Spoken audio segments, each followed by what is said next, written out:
നമസ്കാരം. മലയാളി വാർത്തയിലേക്ക് സ്വാഗതം. ഇന്നലെ രാത്രി മുതൽ കനത്ത മഴയായിരുന്നു വയനാട്ടിൽ.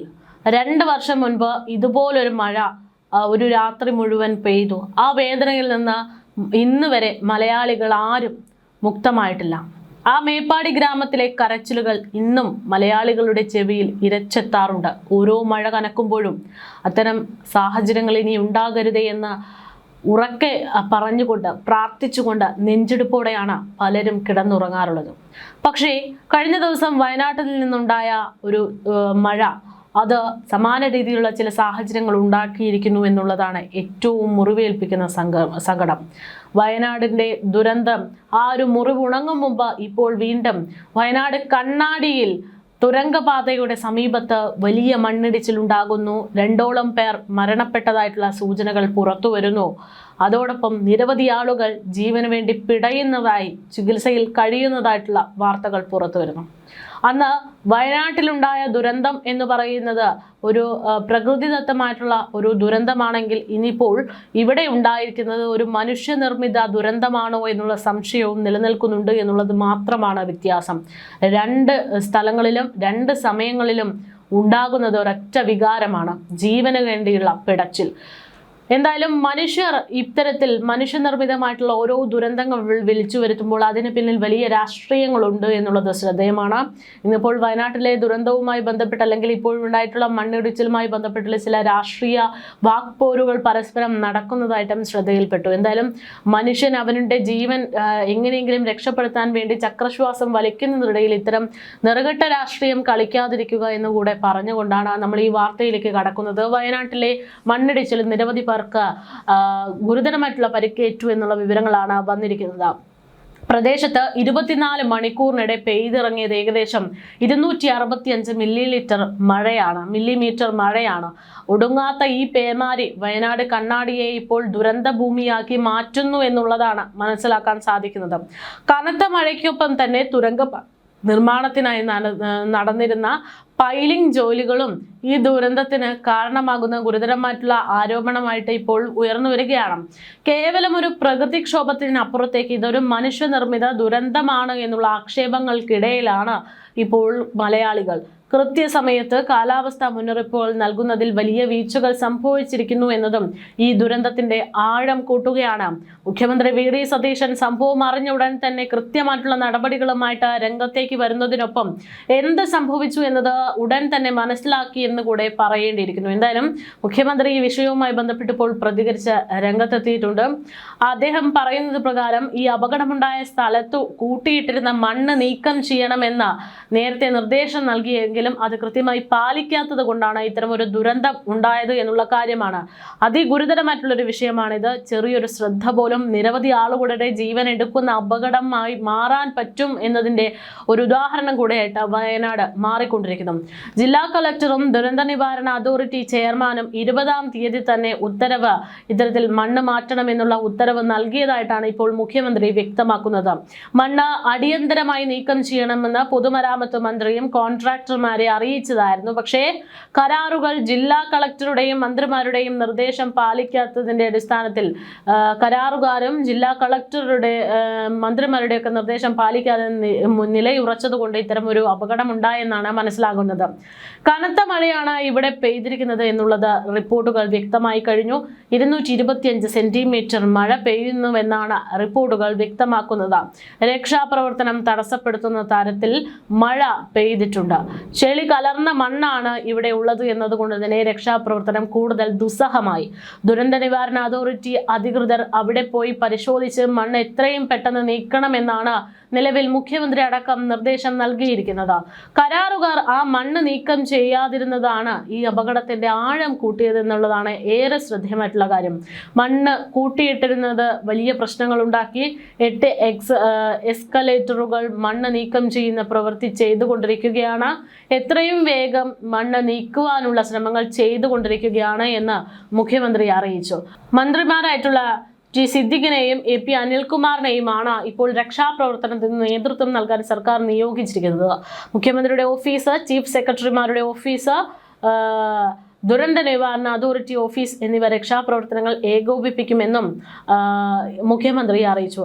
അതേസമയം മേപ്പാടി ചൂരൽമല റോഡിൽ കണ്ണാടി തുരങ്കപാത വയനാട്ടിൽ ആ ഒരു സ്ഥലത്താണ് ഏകദേശം ഇത്തരത്തിൽ വലിയ രീതിയിലുള്ള അപകടം സംഭവിച്ചിരിക്കുന്നത്. മീനാക്ഷി പാലത്തിന് സമീപത്താണ് നാടിന് നടുക്കിയിട്ടുള്ള വലിയ മണ്ണിടിച്ചിൽ സംഭവിച്ചിരിക്കുന്നത്. മലയുടെ ഒരു വലിയ ഭാഗം തന്നെ പൂർണ്ണമായും ഇടിഞ്ഞു വീണു എന്നുള്ളതാണ് ഇതിന്റെ വീഡിയോ ദൃശ്യങ്ങൾ അടക്കം ഇപ്പോൾ പുറത്തു വന്നിട്ടുണ്ട്. ദുരന്തം നടക്കുന്നതിന് തൊട്ടു മുൻപ് ഇതുവഴി ഒരു KSRTC ബസ് കടന്നു പോയിരുന്നു. സെക്കൻഡുകളുടെ വ്യത്യാസത്തിലാണ് ഒരു വലിയ ദുരന്തത്തിൽ നിന്ന് ആ ബസ്സിലെ യാത്രക്കാരൊന്നടങ്കം അത്ഭുതകരമായിട്ട് രക്ഷപ്പെട്ടത്. പക്ഷേ പ്രദേശത്ത് ഒരു വീടും പള്ളിയും ബസ് സ്റ്റോപ്പും പൂർണ്ണമായി മണ്ണിനായി എന്നുള്ള വിവരം കൂടെ പുറത്തു വരുന്നുണ്ട്. നിർമ്മാണ സ്ഥലത്ത് അപ്പോൾ 35ഓളം തൊഴിലാളികൾ ഉണ്ടായിരുന്നു എന്നാണ് ദൃക്സാക്ഷികൾ നൽകുന്ന വിവരങ്ങൾ. രക്ഷപ്പെട്ട 6 പേർ Meppadi doctor Moopen's medical college ആശുപത്രിയിൽ ചികിത്സയിൽ തുടരുന്നു. ബാക്കിയുള്ളവർക്കായിട്ടുള്ള തിരച്ചിലുകൾ പുരോഗമിക്കുന്നു. തൊഴിലാളികൾ വന്ന ബസ്സും JCB ഉൾപ്പെടെയുള്ള മണ്ണുമാന്തി യന്ത്രങ്ങളും മണ്ണിനിടയിൽ പെട്ടുകിടക്കുകയാണ് എന്നാണ് നിലവിൽ ഇപ്പോൾ റിപ്പോർട്ടുകൾ വ്യക്തമാക്കിക്കൊണ്ടിരിക്കുന്നത്. കൂടാതെ പ്രദേശത്ത് വലിയ രീതിയിൽ ഈ ദുരന്തത്തിന്റെ ആഴം കൂടുന്ന തരത്തിൽ ചെളി പൂണ്ട് കിടക്കുന്ന രീതിയിലൊക്കെ ഉണ്ട് എന്നുള്ളതാണ് റിപ്പോർട്ടുകൾ. അത്തരത്തിൽ ചെളിയിലടക്കം പൂണ്ട് കിടക്കുന്ന ഒരുപാട് പേർ ഉണ്ട് എന്നുള്ള സൂചനകളും പുറത്തു വരികയാണ്. എന്തായാലും അതിഥി തൊഴിലാളികൾ അടക്കമാണ് ഇത്തരത്തിൽ അപകടത്തിൽ ഏറെയും എന്നുള്ളതാണ് സൂചനകൾ. 10 പേരെയെങ്കിലും ഇങ്ങനെ മണ്ണിനടിയിൽ കുടുങ്ങിക്കിടക്കുന്നതായിട്ടുള്ള സൂചനകളും പുറത്തു വരുന്നുണ്ട്. അതോടൊപ്പം തന്നെ മണ്ണുമാന്തി യന്ത്രങ്ങൾ ഉപയോഗിച്ച ഫയർഫോഴ്സും NDRF സംഘവും നാട്ടുകാരും ചേർന്ന് രക്ഷാപ്രവർത്തനം ഊർജിതമാക്കിയിരിക്കുന്നു. സ്ഥിതിഗതികൾ വിലയിരുത്തുന്ന മുഖ്യമന്ത്രി VD സതീശന്റെ നിർദ്ദേശപ്രകാരം മന്ത്രിമാരായിട്ടുള്ള T സിദ്ദിഖും AP അനിൽകുമാറും ഉൾപ്പെടെയുള്ളവർ വയനാട്ടിലേക്ക് തിരിച്ചിട്ടുണ്ട്. എന്നാൽ ജില്ലയിലെ ഒറ്റ ദിവസം കൊണ്ട് 265 മില്ലിമീറ്റർ അതിതീവ്ര മഴ പെയ്തിട്ടും അധികൃതർ ആദ്യം നൽകിയിരുന്നത് വെറും ഒരു യെല്ലോ അലർട്ട് മാത്രമായിരുന്നു എന്നുള്ള കാലാവസ്ഥാ നിർദ്ദേശം അതിൽ ചില വിമർശനങ്ങൾ കൂടെ ഉണ്ട് എന്നുള്ളതാണ് ഇതിലേറെ ശ്രദ്ധേയം. കാലാവസ്ഥാ വകുപ്പിന്റെ ചട്ടങ്ങൾ പ്രകാരം 24 മണിക്കൂറിൽ 204.4 മില്ലിമീറ്റർ കൂടുതൽ മഴ ലഭിച്ചതിനാൽ ആ പ്രദേശത്ത് നിർബന്ധമായിട്ടും റെഡ് അലർട്ട് പ്രഖ്യാപിക്കേണ്ടതുണ്ട് എന്നുള്ളതായിരുന്നു. പക്ഷേ കള്ളാടിയിൽ വൻ ദുരന്തം സംഭവിച്ചതിന് ശേഷം മാത്രമാണ് കാലാവസ്ഥാ വകുപ്പ് റെഡ് അലർട്ട് പ്രഖ്യാപിക്കാൻ തയ്യാറായതെന്നാണ് സൂചന. അപകടം നടക്കുന്നതിന് മുൻപ് തന്നെ കൃത്യമായിട്ടുള്ള റെഡ് അലർട്ട് ലഭിച്ചിരുന്നുവെങ്കിൽ കൂടുതൽ ജാഗ്രതാ നിർദ്ദേശങ്ങൾ നൽകാനും ഒരുപക്ഷെ ദുരന്തത്തിന്റെ വ്യാപ്തി കുറയ്ക്കാൻ സാധിക്കുമായിരുന്നു എന്നും പ്രദേശവാസികൾ ഇപ്പോൾ പറയുന്നു. എന്തായാലും വരാനിരിക്കുന്നത് അതിതീവ്രമായിട്ടുള്ള മഴയാണ് എന്നുള്ള മുന്നറിയിപ്പ് കൂടെ ഇപ്പോൾ നിലവിൽ വരുന്നുണ്ട്.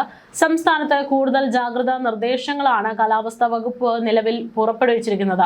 കേരളത്തിൽ അതിതീവ്ര മഴയ്ക്ക് സാധ്യതയുള്ളതിനാൽ കേന്ദ്ര കാലാവസ്ഥാ വകുപ്പ് വിവിധ ജില്ലകളിൽ അലേർട്ടുകൾ പ്രഖ്യാപിച്ചു കഴിഞ്ഞു. പുതിയ അറിയിപ്പ് പ്രകാരം കോഴിക്കോട്, വയനാട് ജില്ലകളിൽ റെഡ് അലേർട്ട് തന്നെയാണ് ഇന്ന്.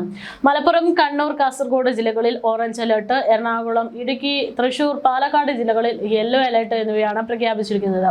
നാളെ ആലപ്പുഴ, കോട്ടയം, ഇടുക്കി, എറണാകുളം, തൃശൂർ, പാലക്കാട്, മലപ്പുറം, കോഴിക്കോട്, വയനാട്, കണ്ണൂർ, കാസർഗോഡ് എന്നീ ജില്ലകളിൽ, മറ്റന്നാൾ മലപ്പുറം മുതൽ കാസർഗോഡ് വരെയുള്ള വടക്കൻ ജില്ലകളിലും യെല്ലോ അലേർട്ട് തുടരുമെന്നാണ് അറിയിച്ചിരിക്കുന്നത്.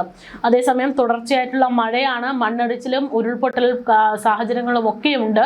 അതുകൊണ്ട് തന്നെ ഈ സാധ്യതകൾ മനസ്സിലാക്കി പൊതുജനങ്ങൾ കൂടുതൽ സർക്കാർ സംവിധാനങ്ങൾക്കൊപ്പം അതിതീവ്ര ജാഗ്രത പുലർത്തണം എന്നുള്ളതാണ് പറയാനുള്ളത്.